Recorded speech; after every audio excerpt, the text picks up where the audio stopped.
Contact tracing and testing are seen as crucial to try and stop the spread of the virus. Depuis la crise du coronavirus dans l'Hexagone, c'est la plus forte augmentation. People are worn out about this, but we've got to hang in there.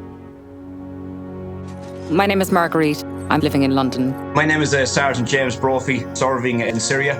My name is Richard Pierce. I work in Nicaragua. My name is Micheál O'Rourke in Toronto. My name is Karina in Atlanta, Georgia. My name is Mike Ryan, Geneva in Switzerland. There was just kind of an apprehension and a slight nervousness and a worry coming into the staff. It was kind of whispered in the background, and literally 7 days later, it exploded. The ERs were flooded. This is one of these battles where the front line is actually in the community. It's been a long time. There was no leave on this trip. Honestly, to get home and see my wife and sons again would be just fantastic. Home will always be there for people. I mean, ultimately, we're all drawn to home no matter where you live in the world. I miss the simple things about home. I miss the smell of the air. I miss the ocean.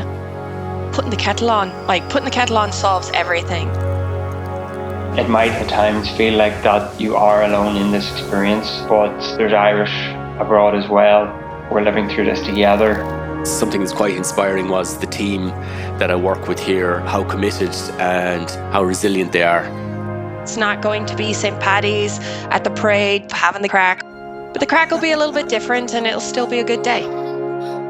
You can see glimmers of hope in the air and you can sense that. We're Irish, we're strong, and we have survived so much over the years. There's an openness to not only tell stories, but listen to the stories of others. There needs to be a bit more Irishness everywhere. We need to keep the perspective of one world and an open-minded perspective. We are a comeback kid nation and we can do it again.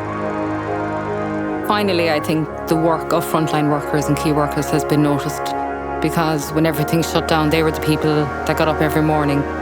Do we want to go back to the old normal, or do we want to actually recognise that this has been a chance for us all to grow and learn to be a bit kinder? We can be better. We can always be better. Good times are going to come again. Being with friends and family is going to come again. If we have compassion and kindness and strength, things will be great again.